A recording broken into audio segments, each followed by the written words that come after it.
कहानी शुरू होती है जब तुम स्कूल जाते हो, भारी भरकम फीस भर के अपनी डिग्री लाते हो। पर ये स्कूल कॉलेज किसके हैं जरा गौर से तो देखो, इन मंत्रियों के प्राइवेट धंधों की लिस्ट तो देखो। सरकारी स्कूल कॉलेज इन्होंने खंडहर बन डाले ताकि इनकी प्राइवेट दुकानों के कभी ना लगे ताले। सिखाया कुछ नहीं बस डिग्री थमा दी हाथ में और लूट लिया तुम्हें दिन दहाड़े भरी रात में। डिग्री तो ले ली अब तुम जॉब के लिए भटकते हो, पीएचडी करके भी तुम चपरासी के फॉर्म भरते हो। वो 10वीं पास कुर्सी पे बैठ के संविधान का मजाक उड़ाता है, अनपढ़ होकर भी वो तेरे ज्ञान की कीमत लगाता है। वो राज करते हैं तुम पे जिनके दामन दागों से भरे हैं, तुम चुपचाप सहते हो सब जैसे तुम्हारे ज़मीर ही मरे हुए हैं। तुझे नौकरी चाहिए तो कैरेक्टर सर्टिफिकेट दिखाना, एक छोटा सा पुलिस केस हुआ तो अपना करियर भूल जाना। पर संसद की सीढ़ियों पे नियम सारे झुक जाते हैं, जितने ज्यादा केस उतने बड़े पद वहां मिल जाते हैं।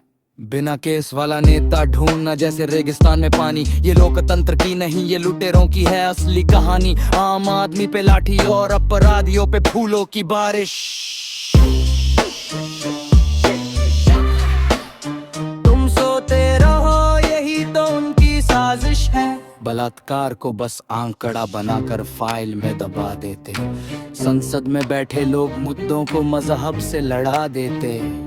यहाँ बेटी की चीख से ज्यादा उसके कपड़ों का डिस्कशन है, और बलात्कारी के पीछे खड़ा ये पूरा सिस्टम और एडमिनिस्ट्रेशन।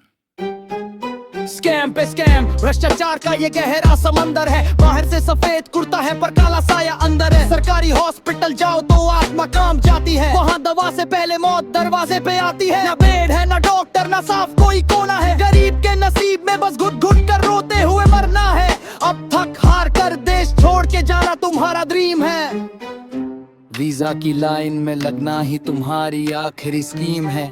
तुम बड़े फख्र से कहते हो कि भारत मेरी माँ है, पर जब माँ बीमार है तो विदा भाग रहा कहाँ है। युवा को क्या, वो तो रील्स की दुनिया में मगन है, उसे क्या पता कि उसकी आंखों के सामने जल रहा वतन है। जब तक अपनी गर्दन पे ना आए यारी तब तक उसे समझ नहीं आती है मौत की बीमारी। सोते रहो मत कहना कि ये किसी और की गद्दारी है, सच तो ये है कि ये तुम्हारी अपनी ही बीमारी है। जो जुल्म देखकर भी आज चुपचाप खड़ा है वो इस देश की बर्बादी का सबसे बड़ा हिस्सा है। तुम सोते रहो यही तो उनकी साजिश है।